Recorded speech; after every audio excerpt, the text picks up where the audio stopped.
Hello everyone, আপনাদের সবাইকে আবারও আপনাদের সবচেয়ে প্রিয় চ্যানেল স্টাডি ইন নতুন আরেকটা ভিডিওতে আমরা জানাই অনেক অনেক স্বাগত। আশা করি আপনারা ভালো আছেন, সুস্থ আছেন, আর আমাদের দেওয়া রেগুলার আপডেটসগুলো দেখে আপনারা নিজেদের নলেজটাকে কিন্তু একদম আপডেটেড রাখছেন। ঠিক আছে, সো আপনাদের জন্য আমরা এই সুপার ইম্পর্টেন্ট ভিডিওটা নিয়ে এসেছি, যেখানে সরকারি চাকরি, ত্রিপুরা সরকারি চাকরি ও কর্মচারী বা গভর্নমেন্ট জব অ্যাসপিরেন্টস সবার জন্য যা যা আপডেটস আছে, লেটেস্ট নিউজ বা আমাদের কাছে আপডেট বা বিভিন্ন নিউজ পেপার আপডেট, সব কিছু আমরা এই ভিডিওতে আপনাদের বলে দেওয়ার চেষ্টা করব। সবগুলো আমরা যা যা সিচুয়েশন আছে বিভিন্ন জায়গায়, যেগুলোর ব্যাপারে লেখা হচ্ছে, যেগুলো নিয়ে কথা উঠছে, সেগুলোর আপডেট কি, আমাদের পক্ষ থেকে কি কি আপডেট আছে, সব কিছু আমরা এই ভিডিওতে বলে দেবো। এখানে আমরা ট্রান্সফার পলিসি নিয়ে কথা বলবো, যেটা একটা নিউজ পেপারে উঠেছে, বিভিন্ন স্টাফ ক্রাইসিস কলেজ স্কুল হসপিটালসগুলোতে, সেটা নিয়ে কথা বলবো। সর্বশিক্ষা অভিযানে টিচারদের রেগুলারাইজেশন নিয়ে একটা ইম্পর্টেন্ট আর্টিকেল উঠে এসেছে, সেটা দেখবো। তাছাড়া ইম্পর্টেন্ট টাইমলাইন ও আমাদের কাছে কি কি আপডেটস আছে সেগুলো দেখবো। তেমনিভাবে dearness allowance, 8th pay commission, all India consumer price index নিয়ে কি কি আপডেটস আছে, কবে নাগাদ দিয়ে দিতে পারে সেন্ট্রাল গভর্নমেন্ট, কেন দিয়ে দিচ্ছে না, কেন ক্যাবিনেট মিটিং, যেটা ইউনিয়ন ক্যাবিনেটের যে মিটিংটা, যেটা which is chaired by honourable prime minister Shri Narendra Modi, যেটা জেনারেলি বুধবারে হয়, সো লাস্ট দুটো বুধবারই দেওয়ার কথা ছিল, কেন দিচ্ছেন না, কি ও কিসের ফ্যাক্টরের উপরে বেসিস করে ডিএটা ক্যালকুলেট করা হয়, বা কিসের ফ্যাক্টরটা চেঞ্জ হচ্ছে যার জন্য হয়তো ডিএ দিচ্ছে না, সেগুলো আমরা আলোচনা করব। ঠিক আছে, ওভারঅল সমস্ত চাকরি প্রত্যাশী ও সরকারি কর্মচারীদের জন্য এই ভিডিওটা সুপার ইম্পর্টেন্ট। আপনারা প্লিজ এই ভিডিও লিঙ্কটা ম্যাক্সিমাম হোয়াটসঅ্যাপ, ফেসবুক, টেলিগ্রাম গ্রুপে শেয়ার করে আপনাদের কলিগস, রিলেটিভস, ফ্রেন্ডস সবাইকে গুরুত্বপূর্ণ আপডেটসগুলো থ্রু দিস ভিডিও আপনারা জেনে নেওয়ার সুযোগ করে দেবেন। ঠিক আছে, এবার আমরা ভিডিওটা শুরু করছি। যারা আপনারা ফার্স্ট টাইম দেখছেন আমাদের ভিডিওটা বা আমার ভয়েসটা যারা ফার্স্ট টাইম শুনছেন, এক্ষুনি আমাদের channel study in winter subscribe করে সাইডে নোটিফিকেশন বেলটা কিন্তু ক্লিক করে রাখতে ভুলবেন না। ত্রিপুরা সংক্রান্ত সমস্ত রকমের চাকরির আপডেট, চাকরির প্রিপারেশন করার জন্য free YouTube classes, latest news, current affair, GK, তারপর এডুকেশনাল আপডেট, কর্মচারী সংক্রান্ত আপডেট, সব কিছু আপডেট সবার প্রথম আপনারা জেনুইন এই চ্যানেলে পেয়ে যাবেন উইদাউট এনি ফেল। এটা আমরা আবারও আপনাদের প্রমিস করলাম। সো সাবস্ক্রাইব করে সাইডের নোটিফিকেশন বেলটা কিন্তু ক্লিক করে রাখতে ভুলবেন না। আমাদের Facebook page, Telegram group, WhatsApp channel, সবকিছু লিঙ্ক আমরা নিচে ডেসক্রিপশন বক্সে মানে দেওয়া আছে, ওইগুলো আপনারা মানে ক্লিক করে আপনারা ওইগুলো জয়েন করে রাখতে পারেন। ওখানে আমরা সমস্ত আপডেট জেনারেলি আমরা শেয়ার করে থাকি। ঠিক আছে, আচ্ছা, শুরু করার আগে সমস্ত চাকরি প্রত্যাশীদের জন্য গুড নিউজ। তোমাদের আপকামিং সমস্ত কম্পিটিটিভ এক্সাম, যেমন TPSC, combined election inspector, revenue inspector, excise sub inspector, youth organiser, Tripura হাইকোর্টের গ্রুপ ডি, ফ্যামিলি কোর্টের LDC, PA, SSC, GD, CHSL, MT, stenographer, RRB group D, RRB, NTPC, youth affairs and sports ডিপার্টমেন্টের junior physical instructor recruitment, জেআরবিটি2, RPF constable, SI, তহসিলদার, forest guard, Tripura police sub inspector constable, forester, সমস্ত পরীক্ষা যেগুলো নাম বললাম বা বলিনি, সবগুলোর জন্য আমাদের কাছে তোমরা পেয়ে যাবে ফুল সিলেবাস, কমপ্লিট নোটস, যেগুলো বলে তোমাদের পরীক্ষায় অবশ্যই ভালো ফলাফল তোমরা কিন্তু করতে পারবে। এগুলো হচ্ছে আমাদের নোটসের ডেমো। এই নোটসগুলো পেতে তোমরা আমাদের এক্ষুনি কল বা হোয়াটসঅ্যাপের মাধ্যমে যোগাযোগ করে নিতে পারো। আমাদের কন্ট্যাক্ট নাম্বার হচ্ছে 6033157164। আমাদের কন্ট্যাক্ট নাম্বারটা প্রত্যেকটা স্লাইডের উপরে দেওয়া আছে ফর ইওর কনভিনিয়েন্স। এইবার আমরা একটা জিনিস নিয়ে কথা বলবো, যেটা আজকে লিডিং নিউজ পেপার দৈনিক সংবাদে আজকের ডেটে উঠে এসছে, মানে অ্যাজ অন 17th মার্চ 2025 দৈনিক সংবাদ পেপারে ব্যাক সাইডের একদম লাস্ট পেজে আপনারা এই আর্টিকেলটা পেয়ে যাবেন। কি লিখেছে এখানে, বদলি নীতি নিয়ে একটা ইম্পর্টেন্ট ইস্যুস কিছু উঠে এসছে। চলুন আমরা দেখে নিই এখানে কি লিখেছে। ঠিক আছে, এখানে স্পেসিফিক্যালি পলিটেকনিক কলেজের কথা লিখেছে। আমরা আগেই বলে রাখি, একিউট শর্টেজ আছে পলিটেকনিক কলেজগুলোতে ত্রিপুরা লেকচারারের। অলরেডি 88 ভ্যাকেন্ট পোস্ট আছে, কিন্তু রিক্রুটমেন্ট হচ্ছে না। লাস্ট টাইম যে রিক্রুটমেন্টটা হয়েছিল লেকচারার, সেটাও 2015 বা 16-র দিকে, সেটা মানে 16-র দিকে সেই রিক্রুটমেন্ট একটা এসেছিল, পরীক্ষা হয়েছিল অনেক বছর পর, সেটা কেসও হয়েছিল, কিন্তু সারপ্রাইজিংলি কেসটা উঠে একমাত্র সেটার রিক্রুটমেন্টে কিন্তু কমপ্লিট হয়েছিল after new government came in পাওয়ার। কিন্তু তারপর থেকে আর কোনো লেকচারার রিক্রুটমেন্ট করা হয়নি ডিপ্লোমা কলেজগুলোতে ত্রিপুরার, যার জন্য আগরতলা বা ওয়েস্ট ত্রিপুরা কলেজগুলো বাদ দিয়ে বাইরে পাহাড়ি অঞ্চলে যে সমস্ত কলেজেসগুলো আছে, সেখানে কিন্তু একিউট এক্সপিরিয়েন্সড ফ্যাকাল্টিসের অভাব। তার জন্য স্টুডেন্টসরা কিন্তু অনেক সাফার করছে। সেটা নিয়ে একটা লেটেস্ট যে সিনারিওটা সেটা উঠে এসছে আর্টিকেল আমরা পড়ে শোনাবো ইম্পর্টেন্ট পয়েন্টসগুলো। কারণ আমরা প্রমিস করেছিলাম চাকরি সংক্রান্ত, চাকরির প্রসেস সংক্রান্ত, সরকারি কর্মচারী সংক্রান্ত সমস্ত আপডেট আপনারা আমাদের এই চ্যানেলে পেয়ে যাবেন। দেখুন কি লিখেছে, এআইসিটি নির্দেশিকা লঙ্ঘন, টিআইটিতে 17 বছর ধরে বদলি নীতি বন্ধ, পলিটেকনিক কলেজে পলিটেকনিক কলেজে 17 বছর ধরে নাকি বদলি নীতি বন্ধ, ঘুমে সরকার। কি লিখেছে দেখে রাখুন, আপনারা আর্টিকেলটা দেখতে পারবেন দৈনিক সংবাদ নিউজ পেপারে। রাজ্যে একটানা 17 বছর ধরে ট্রান্সফার বন্ধ টিআইটি আগরতলা স্থিত পলিটেকনিক কলেজ এবং উইমেন্স পলিটেকনিক কলেজ। শুধু তাই নয়, টিআইটি আগরতলা থেকে এখন পর্যন্ত পলিটেকনিক কলেজটিকে আলাদা পর্যন্ত করা হয়নি। ফলে রাজ্যে all India council for technical এডুকেশনের নীতিমালা পর্যন্ত লঙ্ঘন হচ্ছে। তবে হুঁশ নেই শিক্ষা দপ্তরের। এর খেসারত দিচ্ছেন রাজ্যের হাজারো পড়ুয়া। শিক্ষা দপ্তর সূত্রে খবর, রাজ্য সরকারের বর্তমানে 6টি পলিটেকনিক কলেজ রয়েছে। এর মধ্যে একটি পলিটেকনিক কলেজকে সব নিয়ম লঙ্ঘন করে এখন পর্যন্ত টিআইটি আগরতলার সাথে সংযুক্ত করে রাখা হয়েছে। আর বাকি 5টি পলিটেকনিক কলেজ যথাক্রমে হাপানিয়ার women's polytechnic college, Dharmanagar, Ambassa, Udaipur, Khumulwng polytechnic college. রাজ্য সরকারের 6টি পলিটেকনিক কলেজে mechanical, electrical, electronics, automobile, fashion design, electronics and communication, computer science, civil বিভাগে প্রায় 3,888 জন ছাত্রছাত্রী পড়াশোনা করছে। আর 6টি পলিটেকনিক কলেজে ছাত্রছাত্রীদের পাঠদানের জন্য সিনিয়র লেকচারার এবং লেকচারার পদে রয়েছেন 90 জন। অবাক করার বিষয় হলো, এই 90 জন শিক্ষক শিক্ষিকার মধ্যে প্রায় 50 জন শিক্ষক শিক্ষিকা 17 বছর ধরে টিআইটি আগরতলা স্থিত পলিটেকনিক কলেজে এবং উইমেন্স পলিটেকনিক কলেজে চাকরি করছেন। বামফ্রন্ট সরকার থেকে বিজেপি সরকার হলেও তাদের ট্রান্সফার বন্ধ। অথচ ধর্মনগর, আমবাসা, উদয়পুর, খুমলুং পলিটেকনিক কলেজ শিক্ষক শিক্ষিকা সংকটে ধুঁকছে। সেখানে এক্সপিরিয়েন্সড ফ্যাকাল্টি নেই। কারণ একটাই জিনিস, ম্যাক্সিমাম কিন্তু ওয়েস্ট ত্রিপুরা ডিস্ট্রিক্টে পোস্টিং চায়, অন্যান্য চাকরির ক্ষেত্রেও কিন্তু এটা প্রযোজ্য। ঠিক আছে, এমনকি এই 4টি কলেজে গ্রাম পাহাড়ের পাঠরত ছাত্রছাত্রীদের জন্য একজনও সিনিয়র লেকচারার পর্যন্ত নেই। সব অভিজ্ঞতা সম্পন্ন সিনিয়র লেকচারাররা টিআইটি আগরতলা স্থিত পলিটেকনিক কলেজ এবং উইমেন্স পলিটেকনিক কলেজে বহাল তবিয়তে চাকরি করছেন। ফলে রাজ্যের গ্রাম পাহাড়ের ছাত্রছাত্রীরা বঞ্চিত হচ্ছেন। রাজ্য সরকারের এই দ্বিচারিতা নিয়ে নানা প্রশ্ন উঠেছে। এমনকি কোন ক্ষমতা বলে তারা 1 দশক ধরে রাজধানীর 2টি পলিটেকনিক কলেজে চাকরির সুযোগ পাচ্ছেন, এ নিয়েও ছাত্রছাত্রীদের ক্ষোভ চরমে উঠেছে। এদিকে এআইসিটির নির্দেশিকা অনুযায়ী টিআইটি আগরতলা থেকে পলিটেকনিক কলেজটিকে পৃথক করার কথা, যা বামফ্রন্ট সরকারও করল না, এমনকি বিজেপি সরকারও নীরব দর্শক। এই পলিটেকনিক কলেজটিকে পৃথক করার পর প্রিন্সিপালও পৃথকভাবে নিয়োগ করার বিধান রয়েছে। তবে এই নির্দেশিকা বর্তমানে হাসির খোরাকে পরিণত হয়েছে। আমরা বলে রাখি, এগুলো কিন্তু আমাদের ভিউজ না, জাস্ট নিউজ পেপারের ক্লিপিংসটা কিন্তু আমরা রিডিং পড়ছি, জাস্ট আপনাদের জানিয়ে দেওয়ার জন্য যে ভিউ মানে কি সিনারিও চলছে, কোন ইস্যুসগুলো নিয়ে এখন বিভিন্ন লেটেস্ট নিউজ পেপারে বা অনলাইন পোর্টালসগুলোতে হাইলাইট করা হচ্ছে। ঠিক আছে, আর এই সুযোগে টিআইটি আগরতলা স্থিত পলিটেকনিক কলেজে কর্মরত লেকচারার এবং সিনিয়র লেকচারাররা বছরের পর বছর রাজধানীতে বসে চাকরি করছেন, এমনকি টিউশন বাণিজ্যে ব্যস্ত রয়েছেন। অথচ এই পলিটেকনিক কলেজের পঠন পাঠনের মান তলানিতে এসে ঠেকেছে। অভিযোগ, এই কলেজের জুনিয়র এবং সিনিয়র লেকচারাররা বর্তমানে টিআইটি আগরতলায় পাঠরত বিটেক এবং এমটেক কোর্সের ছাত্রছাত্রীদের শ্রেণী কক্ষে পাঠদানে ব্যস্ত, যা এআইসিটির নিয়ম লঙ্ঘন করা হচ্ছে। এর মূল উদ্দেশ্য হলো টিউশন বাণিজ্য। যাই হোক, এখানে যে লেকচারার ওনাদের কথা বলা হয়েছে, নাম্বার 1 হচ্ছে ট্রান্সফার হয়নি, ওনাদের পোস্টিং হচ্ছে টিআইটিতেই 17 বছর ধরে। প্লাস এমনও দেখা গেছে যে 4টে পলিটেকনিকের কথা বলা হয়েছে, ধর্মনগর, আমবাসা, উদয়পুর, খুমলুং, এগুলোতে একিউট স্টাফ ক্রাইসিস।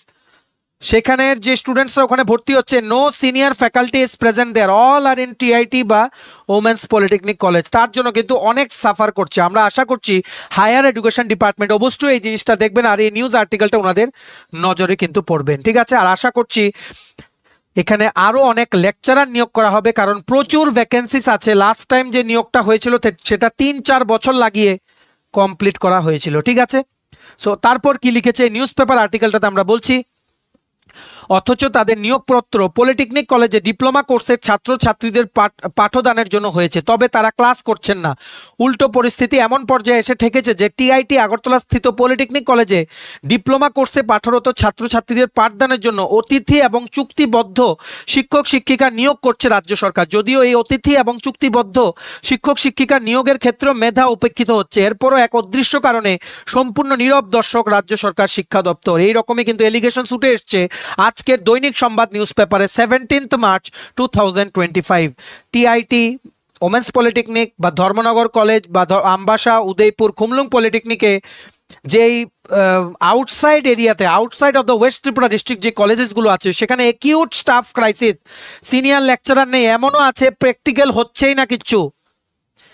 কারণ সব এক্সপিরিয়েন্সড ফ্যাকাল্টিজ যারা ওনারা কিন্তু আগরতলাতে এসছে according to this article. So আশা করছি হায়ার এডুকেশন ডিপার্টমেন্ট এটা নিয়ে দেখবেন। অবশ্যই আমাদের রাজ্য সরকার নতুনভাবে লেকচারার নিয়োগ করবেন, কারণ একিউট লেকচারার ক্রাইসিস আছে। গেস্ট লেকচারার অ্যাসোসিয়েশন থেকে কিছুদিন আগে ডিমান্ড উঠেছিল রেগুলার করার জন্য, সেটা নিয়েও গভর্নমেন্টের তরফ থেকে কোনো রিপ্লাই আসেনি, ঠিক আছে। সো সব কিছু সিনারিও যা যা চলছে আমরা এই ভিডিওতে আপনাদের বলে দেব, নিউজ পেপার বা আমাদের কাছে যা যা আপডেটস আছে। সবে আমরা আশা করছি গভর্নমেন্ট অফ ত্রিপুরা খুব তাড়াতাড়ি লেকচারার আরেক প্রস্থ লেকচারার রিক্রুটমেন্ট ওনারা করবেন। 80-র ওপরে ভ্যাকেন্সি আছে লেকচারারের, বিভিন্ন যেই ইঞ্জিনিয়ারিং ডিসিপ্লিনসে 80-র উপরে ভ্যাকেন্সি আছে লেকচারারের বিভিন্ন পলিটেকনিক কলেজে, ঠিক আছে। সো আশা করছি এখানে রিক্রুটমেন্ট হবে। আর যদি রিক্রুটমেন্ট হয় তাহলে যেই দূর দূরান্তর যেই কলেজগুলো, যেমন আমরা বললাম ধর্মনগর, আমবাসা, উদয়পুর, খুমলুং, সেখানে যাতে পোস্টিং দিয়ে দেওয়া হয়, কারণ স্টুডেন্টসরা কিন্তু সাফার করছে due to lack of experienced faculties. এটাই কিন্তু এই আর্টিকেলটাতে উঠে এসছে, ঠিক আছে, যেটা আমরা আপনাদের জানালাম। রাজ্যের যে পলিটেকনিক কলেজের সেখানের বদলি নীতি, তারপরে শিক্ষার ধরন, তারপর ফ্যাকাল্টি ডিস্ট্রিবিউশন, সবগুলো নিয়ে কিন্তু একটা সুন্দর জিনিস কিন্তু এখানে উঠে এসছে, ঠিক আছে। আপনারা প্লিজ ভিডিওটা শেয়ার করে সবাইকে গুরুত্বপূর্ণ আপডেটগুলো থ্রু দিস ভিডিও আপনারা জানিয়ে দেওয়ার চেষ্টা করবেন, ঠিক আছে। এবার নেক্সট হচ্ছে ত্রিপুরা দর্পণের আজকের নিউজ পেপারে, 17ই মার্চের নিউজ পেপারে ত্রিপুরার বিভিন্ন যেই স্কুলগুলো আছে বা হসপিটাল বা বিভিন্ন অফিসে, সেখানে শিক্ষক ও কর্মচারী সংকট চরম পর্যায়ে উঠেছে, এই রকম বলে দুটো আর্টিকেল উঠে এসছে, ঠিক আছে। প্রথমটা হচ্ছে সংকট সত্ত্বেও নার্স নিয়োগ বন্ধ, রাজ্যের চিকিৎসা পরিষেবা ব্যাহত। নার্স সংকটে রাজ্যের সরকারি চিকিৎসা পরিষেবা যার পরনাই ব্যাহত হচ্ছে, অথচ গত 7-8 বছর ধরে নার্স নিয়োগ বন্ধ। রাজ্যে সরকারি ও বেসরকারি নার্সিং কলেজ থেকে প্রতি বছর নার্সিং পাশ করে নার্সিং পাশ করা বেকারের সংখ্যা বাড়ছে, কিন্তু তাদের নিয়োগ নিয়ে এখন পর্যন্ত সরকারি কোনো উদ্যোগ নেই। কিন্তু কিছুদিন আগে তো হেলথ ডিপার্টমেন্টের থেকে নার্স নিয়োগ করা হয়েছিল, আমরা আশা করছি আরো নার্স নিয়োগ করা হবে যতটুকু আমাদের কাছে খবর, ঠিক আছে। তারপর রাজ্য মন্ত্রিসভার বৈঠকে বিভিন্ন দপ্তরে নিয়োগ নিয়ে সিদ্ধান্ত উঠে এলেও স্বাস্থ্য দপ্তরে নার্সিং অফিসার নিয়োগ নিয়ে কোনো সিদ্ধান্ত নেই। সিদ্ধান্ত হলেও কেন নিয়োগ নেই তা বোধগম্য নয় কারোর। রাজ্যের প্রধান রেফারেল হাসপাতাল আগরতলা সরকারি মেডিকেল কলেজ হাসপাতালেও নার্স সংকট, রোগী অনুপাতে যত সংখ্যক নার্স পার্সন থাকার দরকার তার অর্ধেকও নেই। এই রকম উঠে এসছে আর্টিকেলটাতে, আমরা পড়লাম না, বড় আর্টিকেল। আপনারা ভিডিওটা পজ করে মোবাইল বা ল্যাপটপ যেটাতেই দেখছেন 2 আঙ্গুল দিয়ে ভিডিওর মাঝখানে ক্লিক করে আপনারা জুম করে আপনারা এই আর্টিকেলটা পড়ে নিতে পারেন, ঠিক আছে। তারপর ত্রিপুরা দর্পণ পত্রিকারই আজকের 17ই মার্চের পেপারে ফ্রন্ট পেজে আরেকটা জিনিস উঠে এসেছে, রাজ্যের প্রতিটি ব্লকে শিক্ষকের তীব্র সংকট, গুণগত শিক্ষার অন্তর্জলি যাত্রা। রাজ্যের প্রত্যেকটি জেলা সদরে প্রয়োজনের তুলনায় প্রায় প্রতিটি বিদ্যালয়ে উপচে পড়া শিক্ষক শিক্ষিকা। শিক্ষা দপ্তরের কর্তৃপক্ষের বদলি করার হিম্মত নেই, কারণ এই সমস্ত শিক্ষক শিক্ষিকাদের অনেকেই রাজনৈতিক প্রভাবশালীদের ছত্রছায়া। তাই রাজ্যের গ্রাম শহরের সর্বত্র স্কুলগুলোতে আনুপাতিক হারে শিক্ষক নিয়োগ করতে পারছে না শিক্ষা দপ্তর। এখানে সব বিষয়ের একটাই জিনিস হচ্ছে ম্যাক্সিমাম ওয়েস্ট ত্রিপুরা ডিস্ট্রিক্টে পোস্টিং। বাইরের যে সমস্ত অফিসেস বা বাইরের যে সমস্ত কলেজ স্কুলগুলোতে কিন্তু একিউট টিচার ক্রাইসিস, যার জন্য স্টুডেন্টসদেরকে কিন্তু সাফার করতে হচ্ছে। আমরা আশা করছি গভর্নমেন্ট অফ ত্রিপুরা অবশ্যই এই দিকগুলো কিন্তু দেখবেন। ইতিমধ্যেই বলে দেই, শিক্ষক নিয়োগ করার জন্য কিন্তু আমাদের অনারেবল সিএম উনি কিন্তু স্টেপ নিয়েছেন, উনি কিন্তু টেট এক্সামও কিন্তু উনি কন্ডাক্ট করাচ্ছেন, ঠিক আছে। ওনার প্রচেষ্টাতেই কিন্তু এটা হয়েছে। খুব তাড়াতাড়ি পিজিটিও 118টা পোস্টে কম্পিউটার সায়েন্সের ডিপার্টমেন্টে রিক্রুটমেন্ট হবে।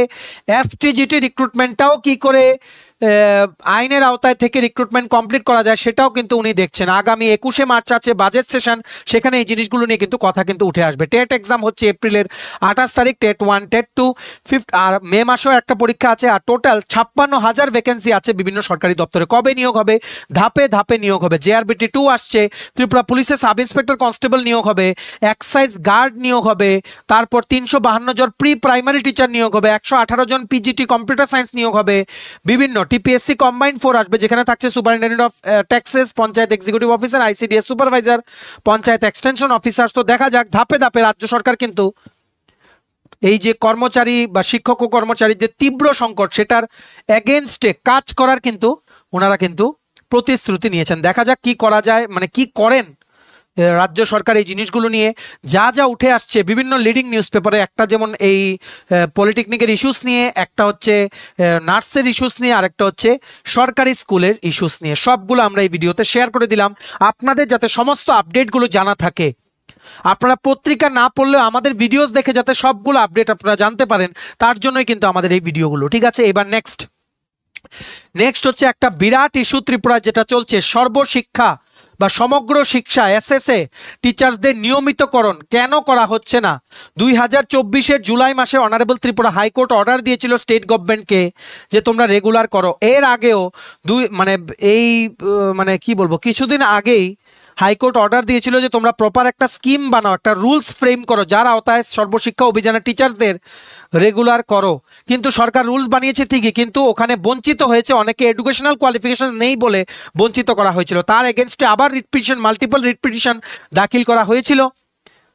তারপর অনারেবল ত্রিপুরা হাইকোর্ট সেই সিঙ্গেল বেঞ্চের জাজমেন্টের এগেনস্টে জাজমেন্ট দিয়ে ওনারা বলেছিলেন, স্টেট গভর্নমেন্টকে ডাইরেকশন দিয়েছিলেন যে আপনারা এসএসএ টিচার্সদের রেগুলারাইজ করে রেগুলার সার্ভিসে রিক্রুটমেন্টটা কমপ্লিট করুন।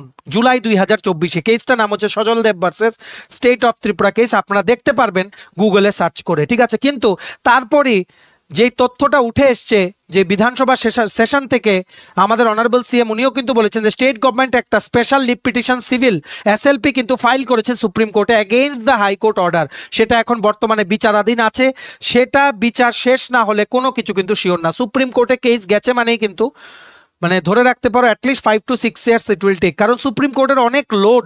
ঠিক আছে, ওখানে ডেট পাওয়া বা একটা কেসকে রেজিস্টার করাই কিন্তু অনেক টাফ ব্যাপার। সো এই সংক্রান্ত ইস্যুসগুলো নিয়ে সমগ্র শিক্ষা প্রকল্প যেটার আন্ডার হচ্ছে সর্বশিক্ষা অভিযান, সেখানে চুক্তিবদ্ধ শিক্ষকদের নিয়মিতকরণের ইস্যুস নিয়ে একটা ইম্পর্টেন্ট আর্টিকেল উঠে এসছে। ঠিক আছে, সেটা আমরা বলবো। এই আর্টিকেলটা আপনারা আজকেই দেখতে পারবেন, আজকের নিউজ পেপার এটা। ঠিক আছে, আপনারা পজ করে ভিডিওটা পড়ে নিতে পারেন। সম্প্রতি দেশের তামিলনাড়ু সরকার সমগ্র শিক্ষা প্রকল্পে চুক্তিবদ্ধ শিক্ষকদের উপর সুপ্রিম কোর্ট থেকে মামলা তথা এসএলপি প্রত্যাহার করে নিয়েছে। ফলে তামিলনাড়ু রাজ্য সরকার এখন সেই রাজ্যে চুক্তিবদ্ধ শিক্ষকদের নিয়মিতকরণের পথে অনেক দূর এগিয়ে গেছেন। সেই নিরিখে ত্রিপুরা রাজ্য সরকার হাইকোর্টের রায়ের বিরুদ্ধে দেশের মহামান্য সুপ্রিম কোর্টে এসএলপি জমা করেছে, যা তামিল সরকারের ন্যায় তুলে নিয়ে রাজ্যের মহামান্য হাইকোর্টের দেওয়া রায়কে বহাল করতেই পারে। চুক্তিবদ্ধ প্রায় 4,500 শিক্ষকের নিয়মিতকরণ করতেই পারে, কিন্তু রাজ্য সরকার এই জায়গায় নিজেদের সিদ্ধান্তকে বহাল রেখে বলা যায় চুক্তিবদ্ধ শিক্ষকদের বিরুদ্ধে যুদ্ধটাই ঘোষণা করেছেন। এই বিষয়ে তামিলনাড়ু সরকারের সিদ্ধান্তকে রাজ্য শিক্ষকদের প্রতি বহাল করে বঞ্চনা থেকে মুক্ত করতে পারেন। জেলা সদরে কর্মরত সাংবাদিকদের নিয়ে পুরোদস্তর বিষয়টি তুলে ধরেন ভারতীয় মজদুর সংঘের ধলাই জেলা কমিটি। বলা প্রয়োজন যে মজদুর সংঘের ধলাই জেলা কমিটির সভাপতি অনজিৎ দেববর্মা নিজেও সমগ্র শিক্ষা প্রকল্পের একজন চুক্তিবদ্ধ শিক্ষক। সংঘের অন্তর্ভুক্ত থাকায় চুক্তিবদ্ধ শিক্ষকদের নিয়মিতকরণের জন্য তিনি সংঘ আহুত সভায় বিষয়টি তুলে ধরেন। এটা নিয়ে ডিসকাশন হয়েছে। আর রিসেন্টলি তামিলনাড়ু গভর্নমেন্ট কিন্তু যে এসএলপি ফাইল করা হয়েছিল এগেইনস্ট রেগুলারাইজেশন অফ সমগ্র শিক্ষা টিচার্স ইন তামিলনাড়ু, সেটা কিন্তু তুলে নিয়েছে। সো এটাও বলা যায় ভবিষ্যতে বা খুব তাড়াতাড়ি তামিলনাড়ুর সমস্ত এসএসএ টিচার্সরা জাস্ট লাইক আসাম ওনারাও কিন্তু রেগুলার হবে। তবে ত্রিপুরা সরকার কবে রেগুলার করবে সেটা একটা বিরাট কোশ্চেন মার্ক। আপনারা ভিডিওটা পজ করে আর্টিকেলটা পড়ে নিতে পারেন। আমরা পুরো টাইম লাইনটা বলে দিচ্ছি। এই সর্বশিক্ষা টিচার রেগুলারাইজেশন, প্রথম হাইকোর্টে একটা কেস হলো।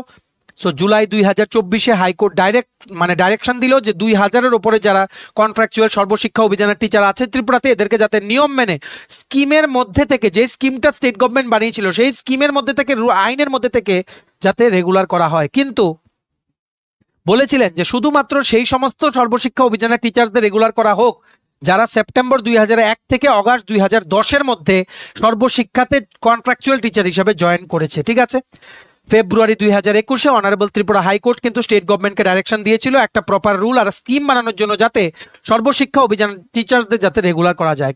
স্কিম তো বানিয়ে পেশ করেছে হাইকোর্টে ত্রিপুরা গভর্নমেন্ট, কিন্তু এখানে তারপর একটা অভিযোগ উঠেছে যে থাউজেন্ডস অফ টিচার, হাজারো টিচারদেরকে নাকি বঞ্চিত করা হয়েছে এই বলে যে এদের জয়েনিং এর সময় রিকোয়ার্ড এডুকেশনাল কোয়ালিফিকেশন ছিল না। ঠিক আছে, তো অটোমেটিক্যালি আবার রিট পিটিশন ফাইল হলো, যেটা একটা সিঙ্গেল বেঞ্চের জাজমেন্ট দিল। জাজমেন্টটা কি করলো, রিট পিটিশনটাকে ডিসমিস করে দিল। এইবার এই সিঙ্গেল বেঞ্চের জাজমেন্টের এগেনস্টে মাল্টিপল রিট পিটিশনস আবার ফাইল হলো, যার পরিপ্রেক্ষিতে পরে 16 জুলাই 2024 অনারেবল ত্রিপুরা হাইকোর্ট একটা ঐতিহাসিক জাজমেন্ট দিয়ে দিল, বলল যে সেপ্টেম্বর 2001 থেকে অগাস্ট 2010 যারা যারা ত্রিপুরাতে সর্বশিক্ষা অভিযানের আন্ডারে কন্ট্রাকচুয়াল বেসিসে জয়েন করেছে অ্যাজ কন্ট্রাকচুয়াল টিচার্স, সবাইকে যাতে রেগুলার করা হয়। তারপর স্টেট গভর্নমেন্টের উপরে প্রেশার বাড়ছিল, কিন্তু রিসেন্টলি ডিসেম্বর 2024 জানা গেছে যে স্টেট গভর্নমেন্ট নাকি এই হাইকোর্টের এই ডিসিশনটার এগেনস্টে আবার একটা এসএলপি ফাইল করে দিয়েছে সুপ্রিম কোর্টে। বর্তমানে সুপ্রিম কোর্টে বিচারাধীন আছে।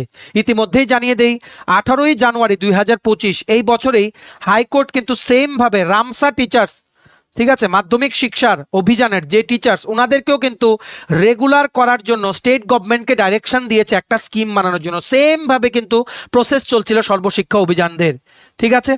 সো স্টেট গভর্নমেন্ট কি তামিলনাড়ু সরকারের মতো কাজ করবেন? এসএলপিটা যদি উইথড্র করে নেওয়া হয় এক্ষুনি কিন্তু হাইকোর্টের অর্ডার ফলো করে কিন্তু রেগুলার করা যেতে পারে সর্বশিক্ষা অভিযানে টিচার্সদের ত্রিপুরায়। তবে স্টেট গভর্নমেন্ট কি তামিলনাড়ু সরকারের পথেই হাঁটবেন, আসাম সরকারের পথেই হাঁটবেন, সেটা কিন্তু দেখার বিষয়। আমরা পুরো টাইমলাইনটা আপনাদের বলে দিলাম। আমরা আশা করছি আপনারা সবাই রেগুলার হয়ে যাবেন, ঠিক আছে। অবশ্যই গভর্নমেন্ট অফ ত্রিপুরা আপনাদের পক্ষে কিন্তু কাজ করবে, ঠিক আছে। তেমনি ভাবে রামসা টিচার্সদের জন্য এখানে 27 জনকে রেগুলার করার জন্য হাইকোর্ট, অনারেবল ত্রিপুরা হাইকোর্ট কিন্তু স্টেট গভর্নমেন্টকে রিসেন্টলি জানুয়ারি মাসে 18 তারিখ ডাইরেকশন দিয়েছে একটা স্কিম বানানোর জন্য, ঠিক যেভাবে 2021 সর্বশিক্ষা অভিযানদের রেগুলার করার জন্য স্কিম বানাতে বলেছিলেন ত্রিপুরা হাইকোর্ট স্টেট গভর্নমেন্টকে। তো দেখা যাক রামসা টিচার্সদের কি হয়, আর মানে গভর্নমেন্ট অফ ত্রিপুরা কোনো ডিসিশন নেয় কিনা, কারণ একিউট টিচার শর্টেজ আছে, 1 নাম্বার। 2 নাম্বার হচ্ছে এসটিজিটি রিক্রুটমেন্ট নিয়েও এখন সুপ্রিম কোর্টে সেটা চলে গেছে। এসটিজিটি নিয়োগও বন্ধ, যেটাকে কন্টিনিউ করার জন্য রোস্টার মেনে অলরেডি হাইকোর্ট অর্ডার দিয়ে দিয়েছিল, সেটার এগেনস্টেও সুপ্রিম কোর্টে যাওয়া হয়েছে। সো সবগুলো যদি সুপ্রিম কোর্টে চলে যায় অটোমেটিক্যালি কিন্তু ডিলে হয়ে যাবে সবকিছু। তাছাড়া এমপ্লয়িজদের প্রমোশনের কেসটাও সুপ্রিম কোর্টে ঝুলে আছে। লাস্ট 18 ফেব্রুয়ারি মানে সেটা জাজমেন্টের জন্য নেক্সট ডেট দিয়েছিল, কিন্তু সেখানে কোনো সিগনিফিক্যান্ট অর্ডার পাস করা হয়নি সুপ্রিম কোর্টের তরফ থেকে এমপ্লয়িজদের প্রমোশন নিয়ে যে কেসটা চলছে সেটা, ঠিক আছে। সো এই ইস্যুসগুলোই চলছে। এবার আমরা নেক্সট আপডেটটা আজকের এই ভিডিওতে দেখে নেব। সেটা হচ্ছে আমরা এতদিন ধরে আপনাদের বলে আসছি যে ডিএ দেবে সেন্ট্রাল গভর্নমেন্টের এমপ্লয়িজদের নেক্সট ক্যাবিনেট মিটিংয়ে। তবে কেন ডিএ দেওয়া হচ্ছে না আপনারা দেখে রাখুন। আমরা কিন্তু নিজের মন থেকে কথা বলি না, এখানে কিন্তু একটা reputed newspaper Hindustan Times সেখানেও কিন্তু উঠে এসছে। দেখো কি লিখেছে দেখে রাখুন। The central government employees who are eagerly waiting for the announcement of a hike in their dearness allowance might hear it soon. According to reports, a final decision with regards to the DA hike is expected to be taken during the upcoming cabinet meeting led by Prime Minister Narendra Modi. The cabinet meetings are typically held on Wednesday. আজকে হচ্ছে সোমবার, আগামী বুধবার কি তাহলে central গভর্নমেন্টের এমপ্লয়িজদের কি দিয়ে দেওয়া হবে? ঘোষণাটা কি হতে পারে, যেটা লাস্ট দুটো সপ্তাহে দেওয়ার কথা ছিল, তো সেটা কি আদৌ এই সপ্তাহে পূরণ হবে সেটা কিন্তু দেখার বিষয়। এরই মাঝে আরেকটা ব্যাড নিউজ চলে এসেছে সমস্ত কেন্দ্রীয় সরকারি কর্মচারীদের জন্য। ব্যাড নিউজটা হচ্ছে সেটা কি, all India consumer price index আরো ড্রপ করেছে by 0.5 points ahead of expected DA hike. Consumer price index দেখে কি করে জিনিসপত্রের দাম বাড়ছে, ইনফ্লেশন কি হচ্ছে সেটা দেখে, সেটা বিবেচনা করেই কিন্তু গভর্নমেন্ট ডিএ অ্যানাউন্স করে, ডিআরএস অ্যালাউন্স অ্যানাউন্স করে। So recently all India consumer price index সেটা কিন্তু ড্রপ করেছে, ড্রপ করে সেটা 143.7 থেকে চলে এসছে 143.2-তে, যেটা 143.7 ছিল ডিসেম্বর 2025-এ। সো সেটা কি বলা যায় গভর্নমেন্ট যদি এটা দেখে, কারণ ডিএ হাইক কিন্তু দেওয়া হবে, এফেক্ট দেওয়া হবে সমস্ত কেন্দ্রীয় সরকারি কর্মচারীদের জানুয়ারি 2025 থেকে। এইবার যদি ঘোষণা করা হয় সেটা এক্সপেক্ট করা যাচ্ছে, ঠিক আছে। কি লিখেছে দেখে রাখুন। আরেকটা রেপিউটেড অনলাইন প্ল্যাটফর্ম আপস্টক্স সেখানে কি লিখেছে, AICPIW has declined on a monthly as well as yearly basis. The central government uses AICPIW to calculate the DNS allowance rate hike of its employees as per the recommendation of the 7th Pay Commission. The month-on-month and year-on-year drops on AIPCIIW data could be the reason why the government has not yet announced expected 2% increase in DA with effect from January 1, 2025. এই যে drop করেছে 0.5 points in January 2025, সেটাও কিন্তু একটা reason হতে পারে যে DA 2% যেটা এক্সপেক্ট করা যাচ্ছে কেন্দ্রীয় সরকারি কর্মচারীদের জন্য 2% দিলে হয়ে যাবে 55% ডিএ, সেটা হয়তো অ্যানাউন্স করছে না। মনে রাখবে এই AICPIW কিন্তু এই রিপোর্টটা কিন্তু বানায় by the labour bureau, ministry of labour and employment, ঠিক আছে, ওনারা 317টা মার্কেট স্ট্র্যাটেজিক যে ইম্পর্টেন্ট ইন্ডাস্ট্রিয়াল লোকেশনস গুলো সেখান থেকে 317টা মার্কেট অ্যানালাইসিস করে ওনারা কিন্তু ডেটাটা বানায়। আর গভর্নমেন্ট এই ডেটা ইউজ করে কতটুকু ডিএ মানে দেওয়া হতে পারে বা দেওয়া পসিবল বা দেওয়া মানে দরকার, সেটা কিন্তু গভর্নমেন্ট কিন্তু ক্যালকুলেট করে। ঠিক আছে, varying AICPI could be the reason যে গভর্নমেন্ট এত ডিলে করছে 2% ইনক্রিজ দিতে DA to all the central government employees. Present DA কিন্তু 53%, আরো 2% দিলে হয়ে যাবে 55%। ঠিক আছে, সো আমরা এতদিন যেগুলো বলেছি দেখে রাখুন আপনারা, হিন্দুস্তান টাইমসেও কিন্তু উঠে এসছে, the government is reportedly going to announce 2% DA hike taking the allowance from 53% to 55%। Hindustan Times they reported, ওনাদের নিউজ পেপারও আছে, আপনারা সবাই জানেন কি লিখেছে, 2% DA hike would raise the salary of an entry level employee, a multitasking staff with the basic pay of 18,000 by 360 per month. ঠিক আছে, the DA hike will be announced will be effective from January 1, 2025. The employees would get paid arrears based on the amount of extra money that they are entitled to since January 1, 2025. এটাই কিন্তু not only Hindustan Times, বিভিন্ন news পেপারে কিন্তু time to time বলে আসছে যে DA announce হলে জানুয়ারি 1, 2025 থেকে কিন্তু এফেক্ট দেওয়া হবে, আর এরিয়ার দিয়ে দেওয়া হবে সমস্ত কর্মচারীদের। যদি সেন্ট্রাল গভর্নমেন্ট 2% দিয়ে দেয়, আরো 2% যদি অক্টোবর মাসে দেয়, তাহলে হয়ে যাবে ত্রিপুরা সরকারের সাথে ডিফারেন্স হয়ে যাবে 27%। এই ক্ষেত্রে 21শে মার্চ থেকে বাজেট শুরু হচ্ছে, ত্রিপুরা সরকার কিন্তু 7 থেকে 8% ডিএনএস অ্যালাউন্স ঘোষণা করতে পারে। আর এই বছর 15% টার্গেট রেখেছে 3% ইনক্রিমেন্ট নিয়ে, মানে বেসিক্যালি 12-13% ডিএ ক্লিয়ার করে দেওয়া হবে এই বছর, সেটাই কিন্তু টার্গেট রেখেছে গভর্নমেন্ট অফ ত্রিপুরা। যদি 7 থেকে 8% বা 10% যদি ডিএ যদি ডিক্লেয়ার করে দেয়, তাহলে এই বছরই আরেক কিস্তি ডিএ অক্টোবর নভেম্বর মাসে পুজোর আগে বা দিওয়ালির আগে ডিক্লেয়ার করতে পারে, সেটা হতে পারে 4 থেকে 5%। গভর্নমেন্ট অফ ত্রিপুরা 2027 এর আগে ডিএনএস অ্যালাউন্সটাকে 50% নিয়ে তারপর পে কমিশন ঘোষণা করে দেওয়ার কিন্তু সম্ভাবনা আছে। ইতিমধ্যেই বলে দিই, সেন্ট্রাল গভর্নমেন্ট কিন্তু 8th পে কমিশনের যে টার্মস অফ রেফারেন্স বা টিওআর, সেটাও কিন্তু এখনো ফাইনালাইজ করা হয়নি। ইতিমধ্যেই মিটিং হয়ে গেছে এনসিজেসিএম এর মেম্বারদের সাথে, যেটা আমরা শেয়ার করেছি, ওনাদের ডিমান্ডসটা রেখেছেন। এখন টিওআরটা মার্চের মধ্যে ফাইনালাইজ হয়ে যাবে। আর 8th পে কমিশন ইমপ্লিমেন্ট করার জন্য বা এটা নিয়ে রিপোর্ট বানানোর জন্য যে কমিটিটা, মেম্বার্স প্লাস চেয়ারম্যান, ওটা কিন্তু এপ্রিলের মধ্যে হয়ে যাবে। তবে সেই কমিটি যদি মে মাস থেকেও কাজ শুরু করে, অ্যাটলিস্ট 1 বছর কিন্তু লাগবে। ঠিক আছে, সো আমরা যদি ধরিও 1 বছর থেকে কিছুটা কম সময় লাগলো, তাহলেও বলা যায় 1 এপ্রিল 2026-এর আগে কিন্তু 8th পে কমিশন হারে বেতন পাবে না। এর আগে কিন্তু সম্ভবই না। যদি আর্লিয়েস্ট পসিবল টাইম হয়, দেন ইটস ফ্রম 1 এপ্রিল 2026। ঠিক আছে, সেই ক্ষেত্রে ত্রিপুরা 1 বছর হয়তো ডিলে হতে পারে 8th পে কমিশন ইমপ্লিমেন্টেশন। আমাদের সবার নজর থাকবে 21শে মার্চের বাজেটের দিকে। ত্রিপুরার সমস্ত সরকারি কর্মচারীদের জন্য খুশির খবর নিয়ে আসবেন আমাদের অনারেবল সিএম ডক্টর মানিক শাহ। আমরা কিন্তু সমস্ত কিছু টাইম টু টাইম শেয়ার করবো। আপনারা প্লিজ আমাদের এই চ্যানেলটা সাবস্ক্রাইব করে সাইডে নোটিফিকেশন বেলটা কিন্তু ক্লিক করে রাখতে ভুলবেন না। সরকারি কর্মচারী সংক্রান্ত, চাকরি সংক্রান্ত সব আপডেট টাইম টু টাইম আপনারা এই চ্যানেলে পেয়ে যাবেন। ঠিক আছে, চলুন, এই ছিল ছোট একটা ভিডিও। এতটুকু দেখে থাকলে থ্যাঙ্কস ফর ওয়াচিং। আর ভালো লাগলে অবশ্যই লাইক করে দেবেন, আর প্লিজ শেয়ার করে দেবেন ভিডিওটা আপনাদের কলিগস, রিলেটিভস, ফ্রেন্ড সবার সাথে। এই আপডেটগুলো সবাই যাতে থ্রু দিস ভিডিও যাতে জানতে পারে। ঠিক আছে, আর তোমরা যারা চাকরি প্রত্যাশী আছো, তোমার যদি লাগে premium quality full syllabus complete notes of all the exams, তোমরা আমাদের সাথে এক্ষুনি কল বা হোয়াটসঅ্যাপের মাধ্যমে যোগাযোগ করে নিতে পারো। আমাদের কন্ট্যাক্ট নাম্বার হচ্ছে 6033157164। আমাদের চ্যানেলটা অবশ্যই সাবস্ক্রাইব করে দেবেন বা সাবস্ক্রাইব করে দিও তোমরা। সমস্ত আপডেট এইভাবেই তোমরা টাইম টু টাইম পেয়ে যাবে, এটা আমরা আবারও তোমাদের প্রমিস করলাম। চলুন, have a nice day, take care and bye by.